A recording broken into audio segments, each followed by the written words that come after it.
Aujourd'hui, cette vidéo s'adresse aux personnes qui ont tendance à vouloir plaire, la tendance vers, en fait, la crainte de décevoir et de déplaire les gens dans leur entourage, qui fait en sorte que c'est des personnes qui s'oublient beaucoup, qui se mettent en deuxième, qui disent oui beaucoup et ne mettent pas leurs limites et ne disent pas non, c'est très difficile.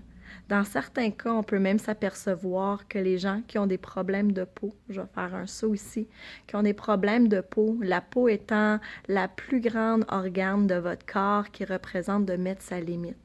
Donc souvent, on retrouve des gens qui ont des problèmes de peau aussi petits, avec de l'eczéma, avec d'autres problèmes. C'est vraiment des gens qui ont de la difficulté à dire non, à mettre des limites, en fait, de se respecter, de respecter leurs limites. Puis dans certains cas, ils reconnaissent même pas, ils savent même pas c'est quoi leur besoin.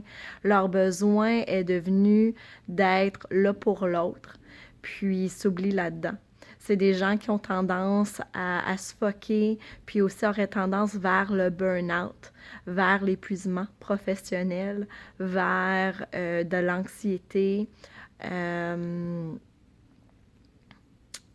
euh, J'essayais de voir si j'avais d'autres exemples qui me venaient comme ça rapidement. Mais bref, c'est super important ça vaut la peine de juste travailler là-dessus, puis juste de voir, bon, c'est quoi qui fait en sorte que moi, je me sens coupable. Hein? Des gens, on se sent souvent coupable, des gens qui ont tendance à vouloir plaire et la crainte de déplaire, puis même de se choquer. Ils ont tendance à garder en dedans, puis une fois de temps en temps, ils vont avoir une explosion.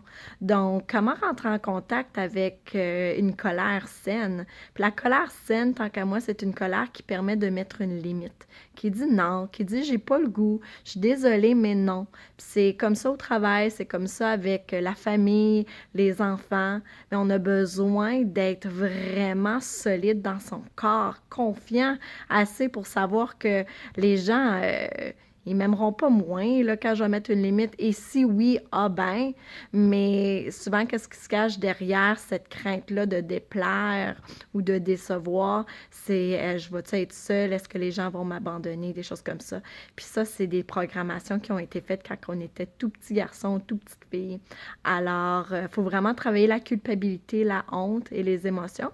Puis encore, vous connaissez mon style jusqu'à présent, puis c'est fait avec toute douceur, puis c'est vraiment fait rapide, en dedans une séance d'une demi-heure là, pour enlever, le relâcher, les émotions qui ont été prises dans le passé, fait en sorte que ça relâche l'anxiété, ça en relâche la honte. Donc, c'est là qu'on veut commencer. Puis quand on peut déprogrammer ça, ben le bénéfice, c'est que je peux dire non. Je peux mettre des limites. J'ai même pas besoin de crier pour me faire entendre. Je peux le dire tout doucement. Puis j'ai pas d'hostilité qui vit à l'intérieur de moi ou une colère passive-agressive.